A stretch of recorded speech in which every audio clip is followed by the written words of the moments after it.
नमस्कार। आज हम एक ऐसे शब्द को समझने की कोशिश करेंगे जिसे हम रोज सुनते हैं, राजनीति। पर इस शब्द के पीछे के असली सिद्धांत क्या हैं? चलिए आज इसी बुनियादी सवाल की पड़ताल करते हैं। तो चलिए एकदम सीधे सवाल से शुरू करते हैं। जब कोई कहता है राजनीति, तो हमारे दिमाग में सबसे पहली तस्वीर क्या बनती है?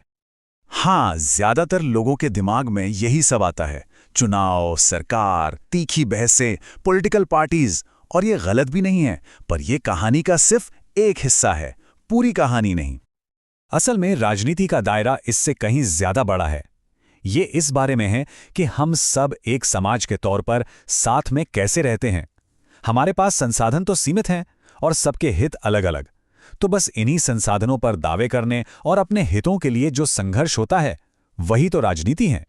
तो आज की हमारी चर्चा का रोडमैप कुछ ऐसा रहेगा।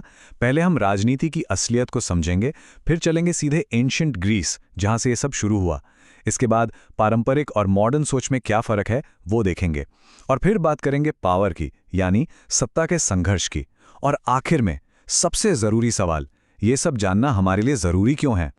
तो चलिए अपने सफर की शुरुआत करते हैं। हर बड़े आइडिया की एक जड़ होती है, और राजनीति के आइडिया की जड़ें हमें ले जाती हैं एंशिएंट ग्रीस। ये जो शब्द है ना, पॉलिटिक्स, ये खुद एक ग्रीक शब्द पॉलिस से निकला है। पॉलिस का मतलब होता था एक नगर राज्य या सिटी स्टेट, एक छोटा सा समुदाय जो अपना शासन खुद चलाता था। और वो पहले विचारक जिन्होंने अपने काम के लिए इस शब्द पॉलिटिक्स का इस्तेमाल किया, वो थे महान यूनानी दार्शनिक अरस्तू। अब अरस्तू ने एक बहुत बड़ा काम किया। उन्होंने राजनीति की पढ़ाई को नैतिकता और दर्शन शास्त्र के बड़े से दायरे से बाहर निकाला। मतलब उन्होंने कहा कि भाई, पॉलिटिक्स अपने आप में एक अलग सब्जेक्ट है, और इसी वजह से उन्हें राजनीति विज्ञान का जनक या फादर ऑफ पॉलिटिकल साइंस कहा जाता है। उन्होंने तो यहां तक कह दिया कि राजनीति मास्टर साइंस है। अब इसका क्या मतलब हुआ? उनका मानना था कि यही वो विज्ञान है जो समाज के बाकी सभी विज्ञानों और कलाओं को दिशा देता है, क्योंकि इसका सीधा लेना देना पूरे समाज की भलाई से है। ठीक है, तो ये तो हुई शुरुआत की बात। अब जैसे जैसे वक्त बदला, दुनिया बदली, तो राजनीति को देखने का नजरिया भी बदल गया। और यहां से हमारे सामने आते हैं दो बड़े दृष्टिकोण। यहां एक बहुत ही दिलचस्प बदलाव देखने को मिलता है। जो पारंपरिक सोच थी, उसका पूरा फोकस था राज्य, सरकार और उसकी संस्थाएं। लेकिन जो आधुनिक सोच आई, उसने सवाल ही बदल दिया। अब फोकस संस्थाओं पर नहीं, बल्कि शक्ति पर था, प्रक्रियाओं पर था, और लोगों के असल राजनीतिक व्यवहार पर था। जो पारंपरिक विचारक थे, जैसे गेटेल या गार्नर, उनके लिए तो दुनिया राज्य से ही शुरू होती थी और राज्य पर ही खत्म।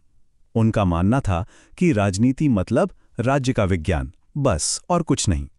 लेकिन फिर आए मॉडर्न थिंकर्स, और उन्होंने कहा कि राजनीति सिर्फ संस्थाओं का खेल नहीं है, ये एक चीज के इर्द गिर्द घूमती है, और वो है शक्ति, यानी पावर। और इस बात पर कई अलग अलग विचारधाराएं सहमत थीं, चाहे वो रियलिस्ट हों, मार्क्सिस्ट हों या फिर फेमिनिस्ट। सबका मानना था कि राजनीति असल में शक्ति और संघर्ष का ही दूसरा नाम है। इस नई सोच की आग को हवा दी निकोलो मैकियावेली ने। उन्होंने बड़ी बेबाकी से कहा कि राजनीति का नैतिकता से कोई लेना देना नहीं है, इसका सिर्फ एक मकसद है, सत्ता हासिल करना और उसे बनाए रखना, पीरियड। वहीं डेविड ईस्टन जैसे विचारकों ने इसे एक सिस्टम की तरह देखा। उनके हिसाब से राजनीति वो प्रोसेस है जो समाज के लिए ये तय करता है कि किसे क्या मिलेगा, मतलब कौन से नियम कायदे सब पर लागू होंगे और संसाधनों का बंटवारा कैसे होगा। हैरोल्ड लास्टवेल ने तो इसे और भी आसान बना दिया। उन्होंने कहा, पॉलिटिक्स कुछ नहीं, बस प्रभाव और प्रभावशाली का अध्ययन है।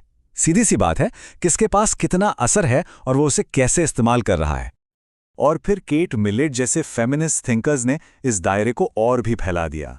उन्होंने कहा कि राजनीति सिर्फ संसद या सरकार में नहीं होती, ये समाज के हर उस रिश्ते में है जहां पावर का इस्तेमाल होता है, जहां एक ग्रुप दूसरे को कंट्रोल करता है।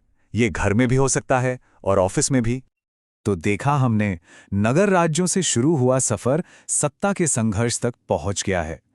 लेकिन सबसे बड़ा सवाल, ये सारी थ्योरीज, ये सारे विचार आज हमारे किस काम के हैं? ये क्यों मायने रखते हैं? तो देखिए, राजनीतिक सिद्धांत सिर्फ पुरानी किताबी बातें नहीं हैं। ये हमें एक फ्रेमवर्क देता है, एक चश्मा देता है जिससे हम अपनी दुनिया को बेहतर समझ सकते हैं। ये हमें वो टूल्स देता है जिससे हम राजनीतिक घटनाओं का विश्लेषण कर सकें और अपने समाज को बेहतर बनाने के बारे में सोच सकें। मतलब ये हमें सिर्फ अखबार की सुर्खियों से आगे देखने में मदद करता है। ये हमें उन गहरी ताकतों को समझने में मदद करता है जो हमारी जिंदगी को आकार दे रही हैं। न्याय, शक्ति, आज़ादी, इन बड़े सवालों पर सोचने की ताकत देता है। तो कुल मिला के बात यह है कि इन सिद्धांतों को समझना हमें सिर्फ जानकार नहीं बनाता, बल्कि एक बेहतर और जागरूक नागरिक बनने की शक्ति भी देता है। तो मैं आपको एक सवाल के साथ छोड़कर जा रहा हूं। अगर राजनीति वाकई में सत्ता और प्रभाव के लिए एक लगातार चलने वाला संघर्ष है, तो हमारे अपने समाज में हमारी अपनी भागीदारी के क्या मायने हैं? इस पर सोचिएगा जरूर।